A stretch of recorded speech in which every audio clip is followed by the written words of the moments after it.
to go through, 30 minutes of talking on doing a podcast, and you go, oh my God, nothing recorded. Yeah.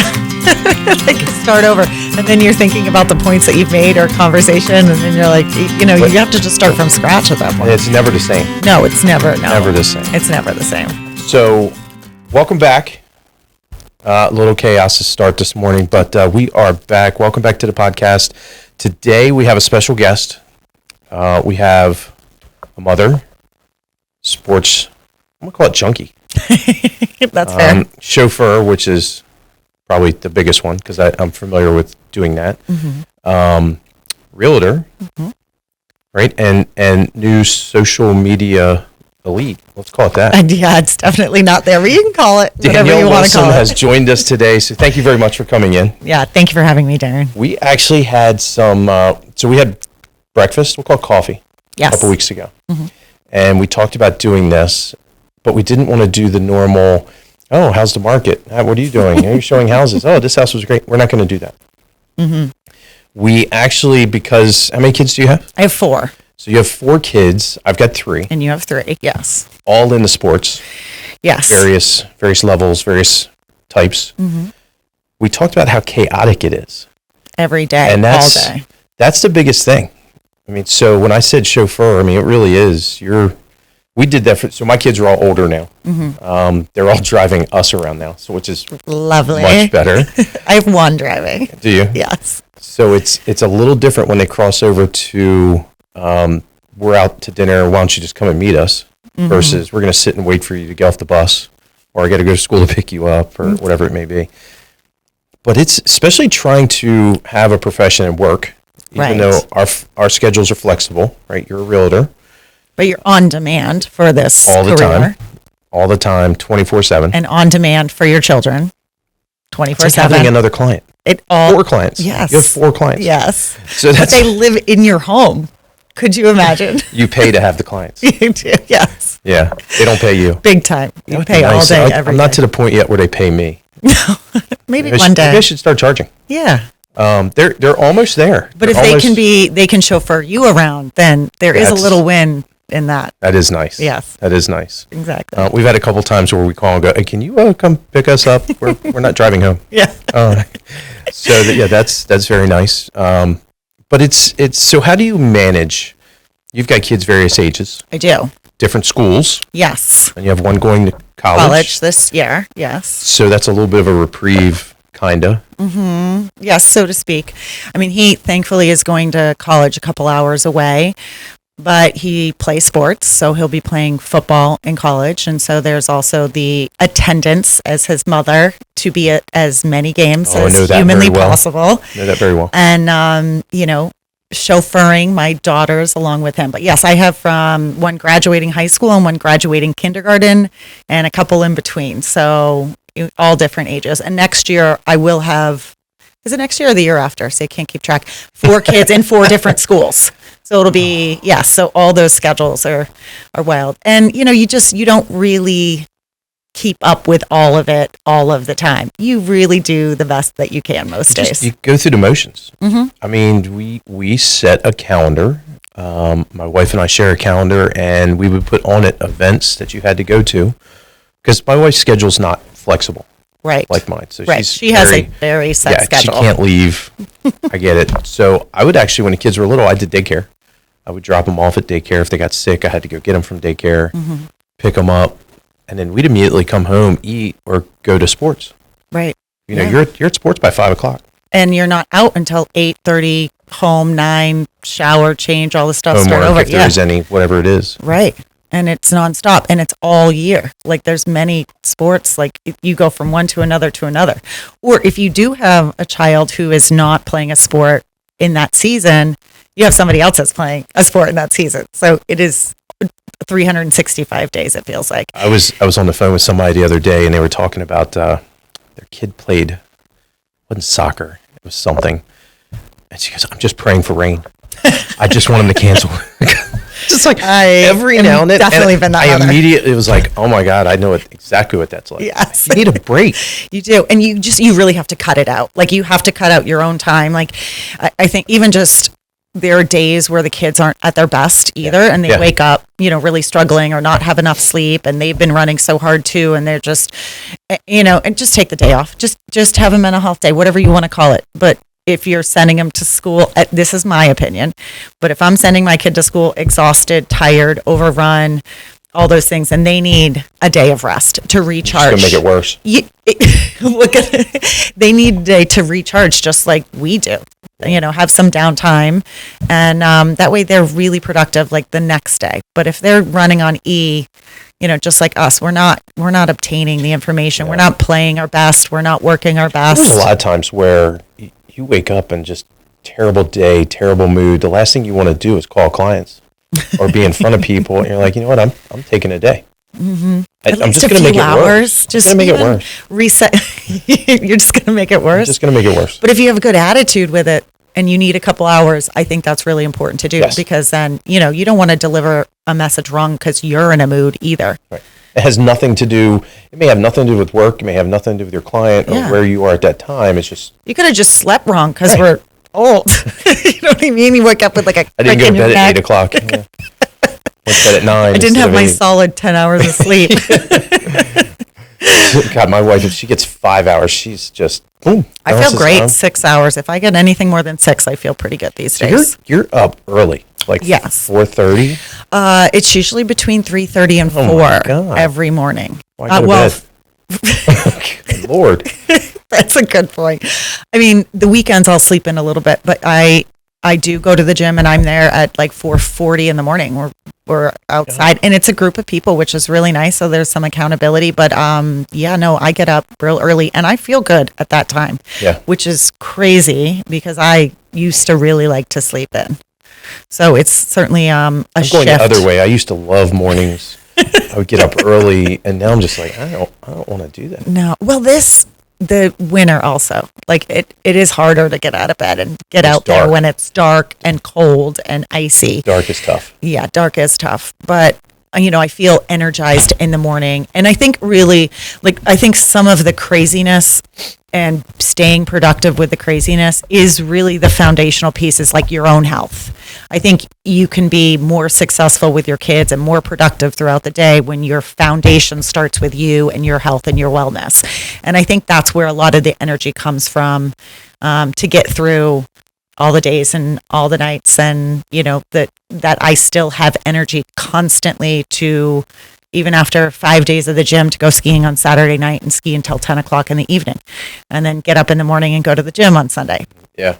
And I think that really has shifted a big amount. Now, I've always liked sports, but I've also have 4 kids, and there were a lot of years that were sleepless. Yes. My Lord. Yes. So sleepless nights, especially long days, little. My youngest is 6. She's in kindergarten, so it's. Did you take her skiing? No, I did not take her skiing. Okay. No, I went solo. You know how expensive it is? I know. I know. You know. I remember going to 7. And it's not that I won't. I will, but no, Saturday, it was just me and some friends. I can't remember when we started. Honestly, I think the first one was probably about that 6 to 8, somewhere in there is when we started them. Mm-hmm. But we took all 3 at the same time. Oh, fine. I remember going to Seven Springs. We were staying in the hotel, and we brought our own skis. We had bought skis for them because they loved it. Mm-hmm. And it's such a pain to take kids through the rentals and get boots and skis. Oh, yeah. And by the time you get out, they're all crying. Yes. And hot and I'm looking for the bar going, I just can't do this. So we had bought them skis, and I remember walking to the hotel. I'm carrying 3 sets of skis.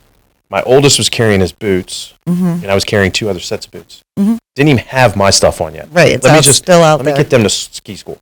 Yes. And it was like a 200 or 300 yard walk to the other side of the hotel. I'm lugging all this crap. Mm-hmm. I get out, I drop it. We get them into ski school. I took a deep breath and go, I'm exhausted. Now I have to walk all the way back, get my ski stuff, and meet my wife, and then go out. I'm like, this is painful. I know. But it's a fine line between love and hate, isn't it? That's the stuff you remember, though. The kids they remember all of that. They remember the hotel. They remember the ski school. They remember the first time we actually took them out from ski school and went skiing with them. Oh. We had the little leashes. Mm-hmm. You remember those? Yeah, for sure. We did leash. That didn't last very long. No, it doesn't need to. We tried to, skiing with them between your legs and stuff like that. Well, it's very that was difficult okay. on your back. That's very, very difficult on your back. Skating, ice skating is the same way, right? I can't ice they skate. need to, only. I do that with the little ones, but they're all very capable now on their own ice skates. But that's the hardest part is the back stuff. But I like skiing backwards, so I'll have them hold the pole. Yeah. And then I'll ski backwards so that they can get the turn. But that's the easiest way for me than being over them. I can't. Well, and if you don't Plus, know what they you're get doing, momentum. they'll take you out. And you get momentum going down those hills. Yeah. Like I'm going to crash over you. Like, if you can't control yourself. Then you have the little kids at like 10 or 11 flying by at 60 miles an hour. Oh, yeah. That No was me fear. growing up, though. Well, and that was my kids after about 3 years. Mm-hmm. They got the little, you remember the helmet covers? They'd have the mohawk Oh, on it. yeah. I found a picture the other day. All three of them had mohawks. And they're, various I'm bringing ages. it back. We're bringing it back. And there was other kids with them, and there was like 4 adults. I'm thinking, how did we ever survive that? Do you remember zinc? Yeah. Do you remember? Yeah. We used to write on our arms and body parts and get tanned, and it would be like a heart from the sun, from the mountain, because the white reflects, the snow reflects the sun, so you get burned out there if you don't wear sunblock. Yeah. Oh God, those are fun. The best time, I remember the first year we came in, we went into the restaurant midday. They hadn't been to ski school. We'd been out skiing together. They were out of ski school at that point. They knew what they were doing. Everybody's still skiing, and they said, "Hey, we want to go out skiing on our own." I'm thinking, really? You sure? Like, okay. And it was a bunch of kids. And there were some older ones and younger ones. And I was like 8 of them. And we said, okay, have at it. Yeah. And we sat there and had lunch, and as adults, talked, and we're laughing and carrying on. Great. And the kids were all skiing. Yeah. And this was before, is it Waze? No, 360. Oh, Life 360, yeah. Where you can track them. Yeah. And everything. We had none of that. And it was just a wing and a prayer. Sure. Location, right? Turn your location on. I was always saying, if somebody takes you to bring you back, no one's going to keep you. Well, also, I do think there's skiing and the mountains have almost a community camaraderie to it. Like, you can leave your skis and your boots out there at most mountains, and they are good all day. No one takes them. Now, it's not like those things don't happen every once in a while, but it's very few and far between. We used to lock them. Yeah. You'd buy locks and lock them up in like a bike around the railing. I'm like, why are we doing this? I lost my cell phone on the mountain. Not this time, not Saturday, but the last time I went, it was the last run of the day. I was with my son, I think, that day. And I clip it, so I don't take it in and out of my pocket to avoid dropping it, right? And I guess I had picked it up and take a video of it clipped to my overalls. I wear overall snow pants in case I fall and I want snow down my pants. And I love them. Some people hate them. I love them. I will always wear them. But anyway, so my cell phone dropped on my last run of the day. Now, in any other city, maybe that wouldn't have been turned in. You knew it got dropped and you just were... Yeah, my Bluetooth disconnected. So my music stopped and I was like, shoot.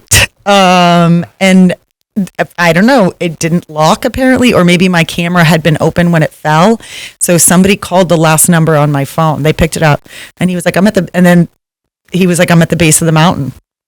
So I went down there, snowboarder handed it back to me. It was gone for like 10 minutes max. God. I know. And it was getting dark too. Can you imagine me skiing up and down this mountain trying to So we're at the point now where we're at the mountain bright and early, 8 o'clock. See our first tracks, and we try to avoid crowds. I hate crowds. I know. Well, night skiing's skiing fun. in crowds. Well, so we go up and do that until about noon. Okay. It gets crazy. When you come down the mountain and you see a line of 50, 60 people. Yeah, no, I'm out. Waiting. No, I'm out. Well, because then the slopes are crowded. If your lines are crowded. And especially if you're over by the ski school. Yeah. Because everybody goes out and goes on the greens. And Blues. Yeah. So we leave. We go home, have lunch, get in a hot tub, do whatever. Well, the kids end up, okay, we're going to go back. Now they drive, they throw all their stuff in the truck, and they take off 3, 4 of them. Yeah. It is awesome. Yeah. Something to look forward to. Okay, I will look forward to it. I mean, I went out Saturday night, and we did night skiing, and it was perfect weather. I mean, it was gorgeous. A little slushy snow, but beautiful. Had a great time. And I was with a couple snowboarders that really know how to snowboard, so that was fun for me because it's really hard to find people that can get down on the mountain, Right. that actually can Or ski the same trails you do. yeah, exactly. So that was a lot of fun, and we skied hard and fast. So, or whatever we did, I skied. A couple of them fell. There was a hard hit on a couple blacks this time. And then my wife's very, I don't love she the loves blacks. skiing. My knees hurt, but I'll do them. And she does it, but it was beautiful. So she took off Friday, a couple weeks ago. We got up there late Thursday night. We were on the mountain, I don't know, by 10 o'clock Friday, and there's nobody. I mean, it's empty, beautiful conditions. Everything was pristine. Love She it. skied, and she goes, "Oh, that wasn't bad." Yeah. So we went back the next day, and it was 40 people going down the mountain at the same time, and I mean, it was just crazy. Yeah. She goes, "There's no way. I'm not doing that." Yeah. No. And it's dangerous on those It's all ones. chopped up. It's not groomed. So you got to know what you're doing. Yeah. And these are not huge mountains. We do not live in a mountainous area. No. These are light. These are hills. Where did you go? Liberty. Okay. Yeah. All right. I know you guys are usually Like out 3 west. hours? It's like and a less than half? 2.5. Oh. Yeah. It's like It's not round bad. top, white Yep. tail, White all tail. up there. Yeah. It's right over the Maryland border in Yep. Pennsylvania. So it's, a little over 2, as long as you're not hitting all that city traffic on the way. But Frederick, it's not bad traffic at all. is awful. Yeah. But again, night skiing. So we didn't we left at like 3-ish, so we Drove missed home? most of it. That day went up You went up, and no stayed. stayed there. Yeah. I'm going to say. I don't want it. I know that drive home after skiing 4, 5, 6 hours. That is tough. So we would get up with the kids and try to ski Sunday morning before we'd come home. Always like, well, let's just get checked out and then we can go ski. I'm like, what? I got to pack everything up. I got to unpack everything. Yeah. Ski. Then I got to pack it up. That seems doesn't- awful. And we did it. Counterintuitive. We Yeah, did it it's a a little few times. sacrilegious, right? You're like, no. You're miserable. Yeah. Well, I am. But I mean, you You're get the one kids packing off. still. The kids are grown. You're The still kids are carrying, standing there waiting, You're still like, come get carrying my all stuff. 3 sets. So now that your kids are more grown, do you feel like you have a ton more time, or do you think now you absorb your time with other things to do? Do you think busy people just stay busy, or do you think now that kids are grown and you should have more time, that you just automatically have to fill it with other time? Because this has come across to me too, because when I have downtime, I often will fill it with other stuff. I'm like, I don't have anything to do for a few hours. I don't know how to relax. I am so we'll go on vacation and my wife wants to sit next, and she's kind of like me too. We'd like to be doing stuff. We'd like to be she's active. active. Yes.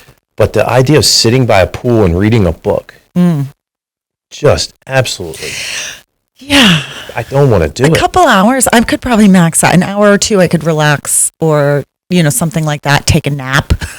Unless I'm napping, I mean, forget it. 10 minutes and I'm sitting there going, all right, what are we doing?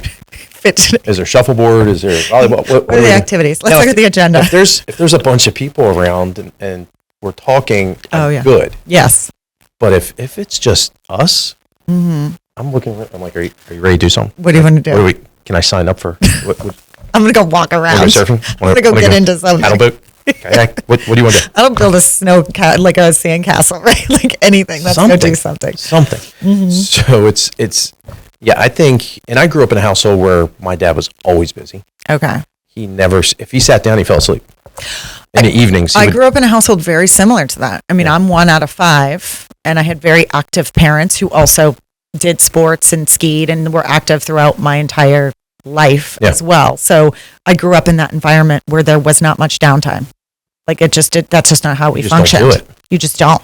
You get up and you go until you crash. And I have to be extremely exhausted to just sit there and do nothing. Yeah. Like even like last night, I'm sitting there and it was 7:30. Got done dinner, relaxing. I pull up the computer and start doing stuff with videos and editing and posting, and I can't sit and watch a TV show so my son is really into sports. Okay. He should be a commentator. Okay. I mean, he retains the information. Anybody looking for someone to broadcast. It's the stats. He's coaching now.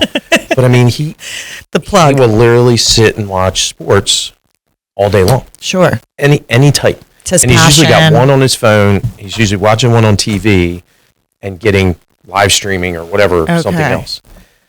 I can't do it. He's like, hey, baseball games this weekend. We gonna watch it? I'm like, No. I mean, there's 400 baseball games. I love baseball. Don't get me wrong. I love baseball. Right. I can't sit and watch it on TV. I can go to a game at the park and watch. Yeah, same. I'm the exact same way. I love watching live. Yeah. I want to go and be in the environment.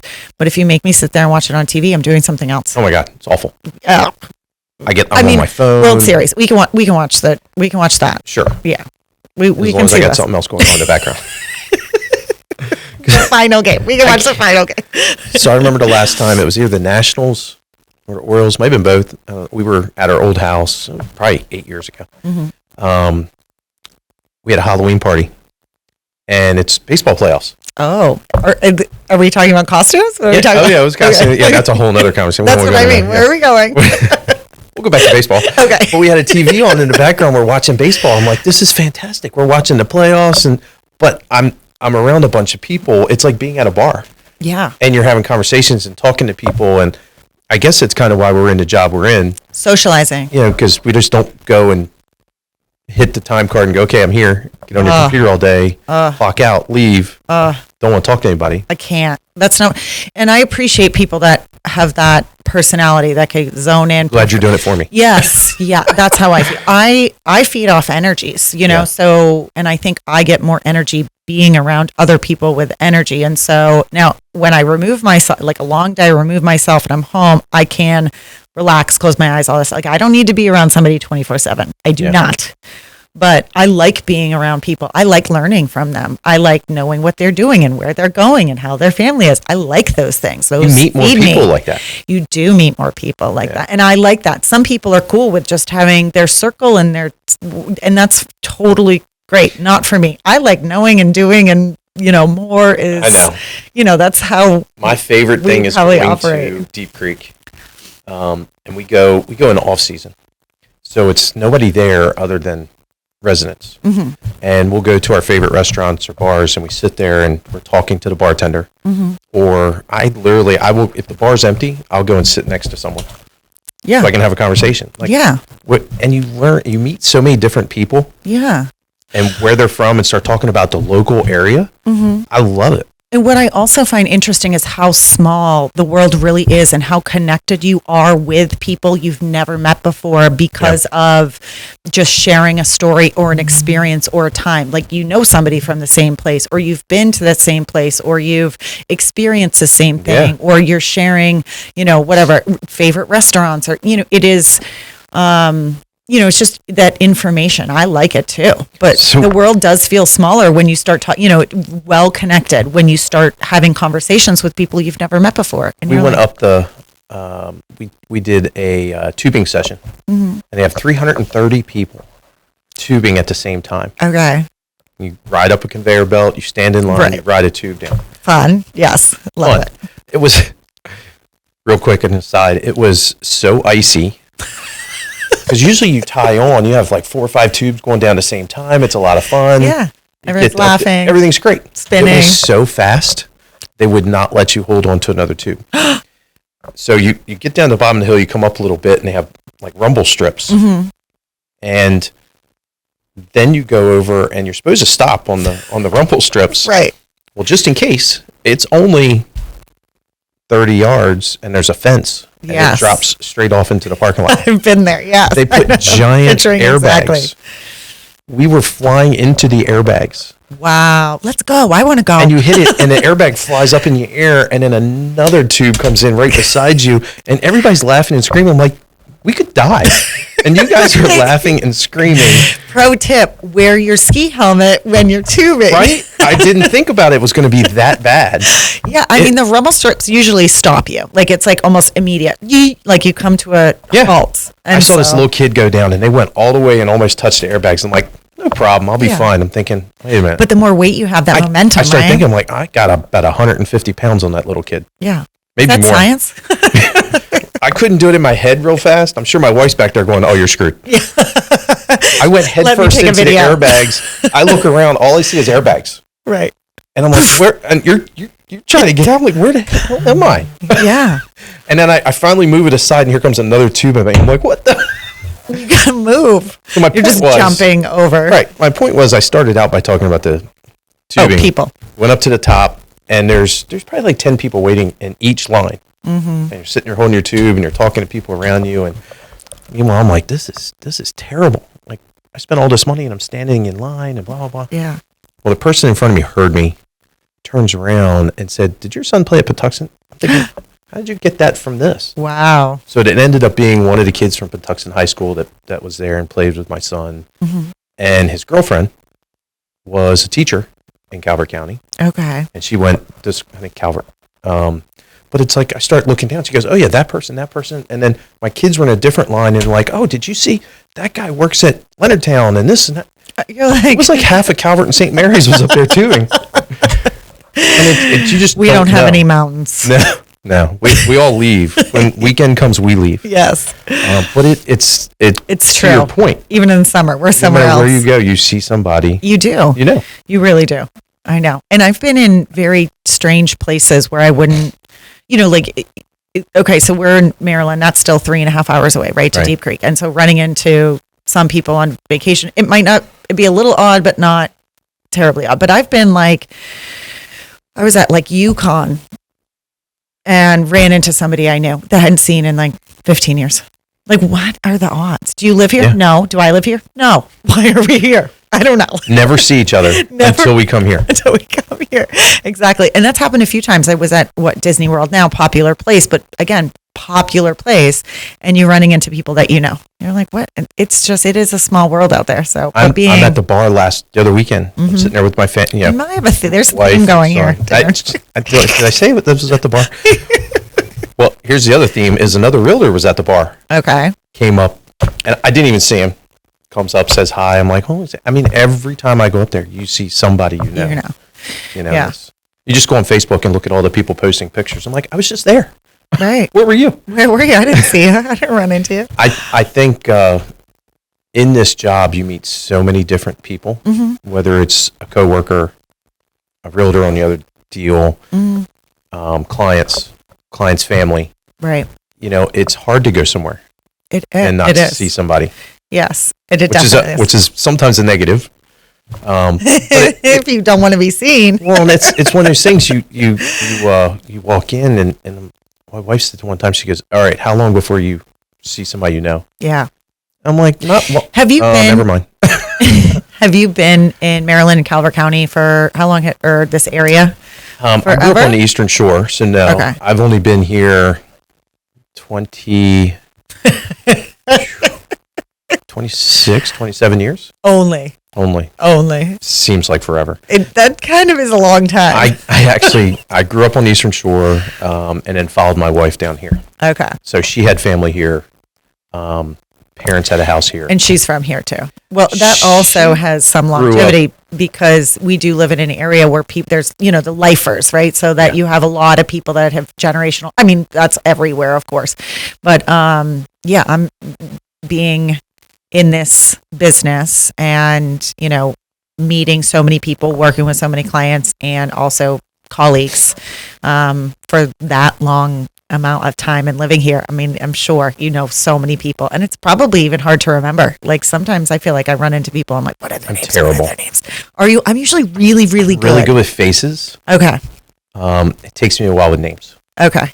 But I can recognize somebody and pick them out across the room. I'm like, how do I know them? I knew that guy. I know. And then, a few minutes later, that's where, and then my wife's like, oh, so-and-so? I'm like, how do you remember their names? Oh, yes. I used to really try very hard always to remember when I met somebody to have it ingrained, especially professionally, sometimes personally, or all the sports, all the parents. I just can't keep up with everybody. But actually a couple of weeks ago, I was I was in Wawa grabbing something coffee lately. And, I kept making eye contact with this person. I know you.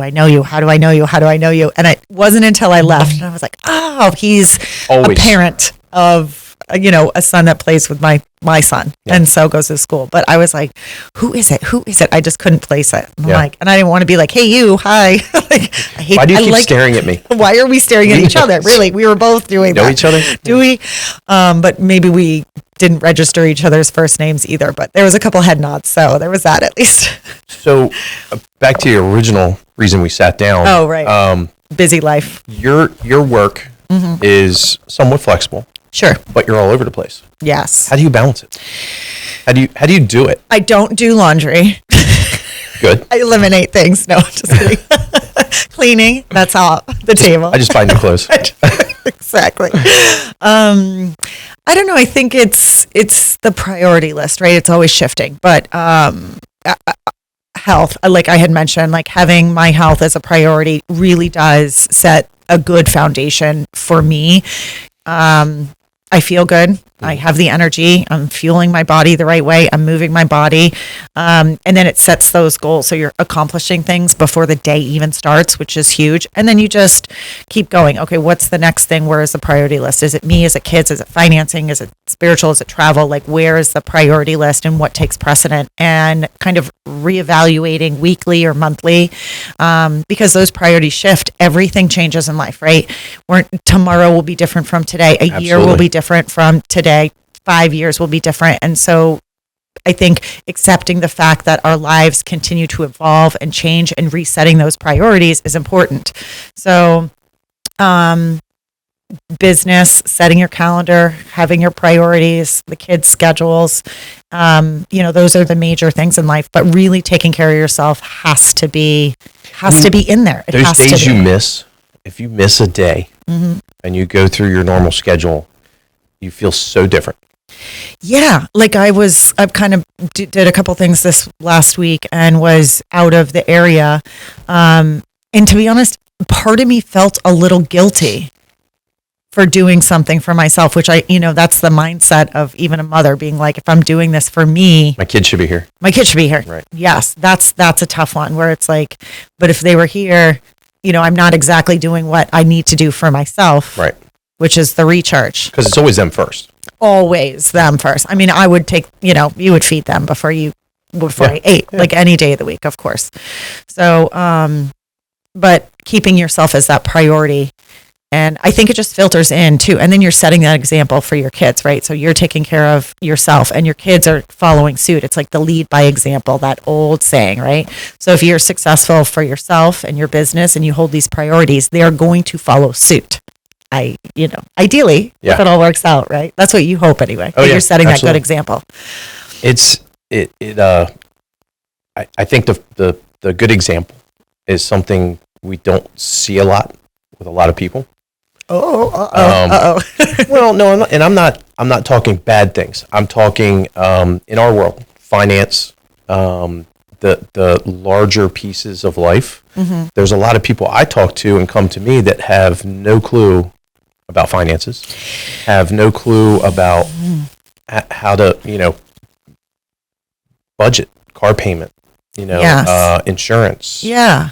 Buying a house. Now, there's some people come and go, I got it. Here's what I'm thinking I'm going to do, and this is my plan. And I really wish, and schools do okay. Yeah. There's a class you go through and you learn this stuff. Mm-hmm. I think it touches on it. Mm-hmm. My kids sat down and one intern for me this winter. Yeah. His girlfriend would stop in every now and then. Mm-hmm. And they would sit while I'm doing a video like this. And I get to the end, I'm like, great, how was it? Did you guys they're like, I don't, deer in a headlight, I don't understand anything you just said.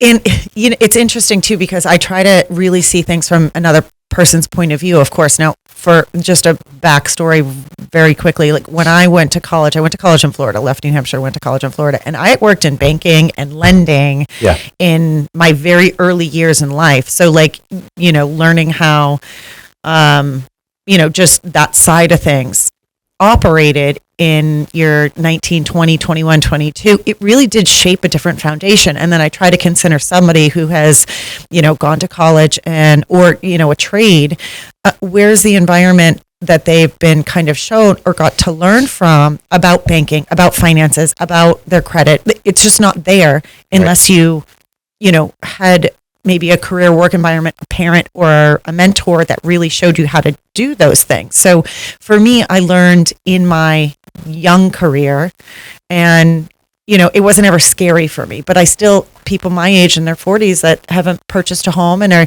really intimidated by the process and, don't have don't feel like they're confident enough to do it because they don't know enough about it.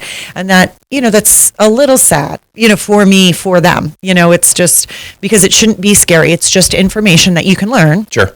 And then you can feel confident just having the information in your pocket. So it is interesting to look at it from both perspectives. But having finances, learning about trading, learning about retirement, learning about the stock market, learning about trusts, learning about just some of them don't want to know about it. They don't. Or their parents weren't into it. Mm-hmm. And I get it. And I think that's where it's really important in the field we're in when we're talking to clients and or even if someone's looking to buy a house, you need to find people that can help you through the process. Right. Not just somebody that's going to, and don't take this the wrong way, but open a door for you. Right. And stand there and go, okay, well, let me know what you think. No, 100%. You have to have someone that can walk you through if you need your hand held to help you with that. Because it's a lot. It is a lot. And even, actually, I had a recent transaction with a customer who I've helped before and who bought and sold. And I had to take like a step back on this process with them because I almost felt like you should be familiar with this. It wasn't that long ago. Yeah. Dummy me, right? Like, and so, slowing down and being like, okay, these are the next phases again. So just treating it like this is not their profession, right. Like I am the professional, and yes, they've gone through the process, and maybe put expectations on them that I shouldn't have, knowing that they maybe should have known. I have people that come back. Case. I have people that come to me and say, "Look, I get it. So now I have to keep telling you." I've taken a different approach moving forward. I will always, and if somebody wants me to stop explaining things to them, just tell me to stop explaining. It's like keep it simple, stupid. Yeah. I've gotten to the point where unless someone tells me I understand completely, don't worry about it. Yeah. I have to explain things, even to repeat clients. Mm-hmm. I explain it to them from a basic standpoint. And it as if I'm talking to my kids. Right, yes. And in this business, especially if somebody really is not comfortable or hasn't done it or maybe done it once before, that it really should be that way. So you've been in the business a long time. I've been in the business a long time. So making sure that it's still that level, because sometimes we'll talk with it's easy to have these conversations back and forth about financing money and all, you start using acronyms and people are like, abbreviations. What? Yeah. Like, what are you talking about? What are you talking about? I know, that's what I think when I talk to mechanics. Like, what? I just did a video on interest rate versus APR. Okay, yes. Because I had a client after. You're like, why is it different? Already bought a house. Mm-hmm. Actually owned 2 houses and came back and go, well, I don't understand. Why are these so different? What are they? I'm like, oh, wow. Oh. Okay. Yeah. And it's not easy. It's not something people explain to you. No, it's not. And it's not also, though, I do think sometimes people don't ask questions because they're afraid they should already know. So it's like that. Right. Yeah, like the kid in class that's not raising their hand. Just raise your hand. Just raise your hand. If you don't understand something that, especially, if you're at the settlement table and you're not understanding something, please ask those questions. Oh my God, you should have known ahead of I know. You should know ahead of time. But, if you want clarification, that's what the professionals, that's what everyone here is for. I'll ask questions later. Yeah. Come on. Yeah. Sign your life away. Right. But understanding is really important, and then it just makes you feel more confident moving forward. And I try to do everything up front. We always talk to bars and say, look, you have to get pre-approved. Yes. Make sure you know what you're doing. Make sure you know your numbers. Because if you don't, you're going in and you're walking into a house that. Hey, I see a pretty house. I want to buy it. But can you and do you want to afford it? Right. And you may be able to afford it on paper, but will you be able to live the life that you want to live with that payment? So, and that's also another discussion, and not one that you and I decide for somebody. That's a budget thing, financial planner. Exactly. Whatever it may be. Mm-hmm. Yeah. So, but that's another thing to just be like, okay, yes, you were approved up to this amount, but let's make sure you're looking at all right. Where, and if something happens. So people call and they fill out an application, and I collect all the documents. I put numbers together. We schedule a time to talk. Mm-hmm. And I always ask them. I said, "Do you have an idea of payment?" "No, I just want max qualifying." I'm like, "Okay, sure, we'll start with that." Yeah, and it's like an ego boost, though. You know what I mean? Like, look how much I can finance. I show them that, and they go, "Ooh, I don't want that payment." I'm like, that's why I asked. Right. So let's change it.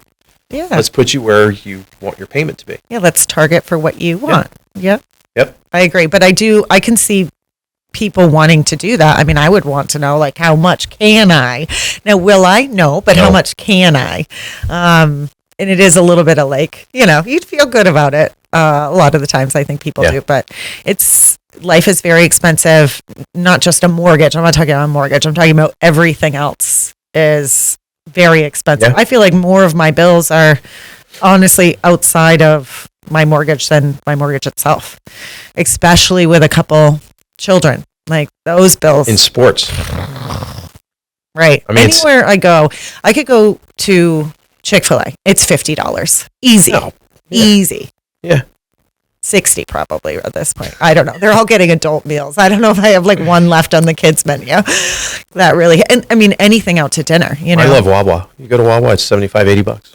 If I take 2 or 3 of them in there and they order stuff and come out with drinks and right. all their foo things and yeah. Right. So, I mean, those are the big bills. Food, right? That's it. The food's a three huge big bill. boys? Yeah. They eat me out of. Now, luckily, mine love to cook. Yeah. I'll send them to the grocery store. They come home. They make a great meal. Okay. And we actually benefit from that. We can. Do you give them money Designate for groceries, or do they just kind of occasionally? Occasionally, usually we're paying for groceries. Yeah. Now there are times where they go out and they'll get groceries on their own, special things they want, that sort of thing. My senior does also like to cook. Now I have not. He can grocery shop, but I don't know the last time we really grocery shopped together. We have shared lists. We're like, okay, grocery list is updated. Okay. And my oldest actually loves to go grocery shopping. Oh. He doesn't want to cook. Nice. But he will go grocery shopping. Let me get his number. I know. I just do pickups anyway. And I'm in Aldi every few days anyway. I like that place. I'm a big fan of those prices. Really? I don't know if I haven't been in this one. Oh, my kids go there all the time in college. They're like, oh my God, we get tuna, we get salmon, we get whatever we want. Yeah. No, I think they're great prices. And fruit, yeah, that's where I get fruit and vegetables most of the time. You should try it. Yeah. Save you a couple dollars. Maybe. I need that. Yeah. Good luck to you. Well, I know you're busy today. Yes. We've talked about a bunch of different things. Yes. Other than what we actually came here for. I don't know. What happened? It would actually be interesting. I think we should do this again. Okay. When sports start. Oh. And talk about that. Oh, goodness. Okay. Yeah. Well, I have one. So football, and then actually my firstborn daughter does not really play sports. I've been trying to get her back into it. She's not interested. And then a golfer. Oh, nice. And then the little one's really interested in a few different things. So we'll see how this year goes. It's going to be new stuff, but I golf with my 9-year-old, so I don't know how I should get her in a league, and she's taken some lessons, but she doesn't. Yeah, that's the next step. I know from experience your fall is going to be extremely busy. Yeah. From football? From football. I know. We did that for I'm really excited 2 of my kids. For him. My oldest and my youngest both played in college, and every game you can go to, whether they're playing or not, you want to go to the game. Yeah. You know? Yeah. And it's fun. It's an experience. It's a college football game. It's different than high school. I've been all following different. through from youth all the way up. I'm going to keep following till it's done. I mean, we started in flag football and ended, I remember going out senior day and walking out on the field with my oldest. Okay. And from flag football to college football. I love it. And now he's coaching. Full circle. That's a real full circle then. He's still going. Okay. Still going. All right. Well, thank you so much for coming in. Thank you for having me. We will talk to you guys soon. And any questions for Danielle? She is a realtor. We talked about that. But we are serious about the whole choosing someone that can help you through the process. I know that's not what we came here to talk about, but both of us believe in that wholeheartedly. Yes. That, our job is to help you. Our job's not just to give you numbers, walk away, congratulations, hope it all works out. Mm-hmm. It's to stay with you and help you throughout the whole thing. It has to make sense all the way around. It has to make sense for you. Yeah. See you guys. Have a great week. We'll talk to you soon.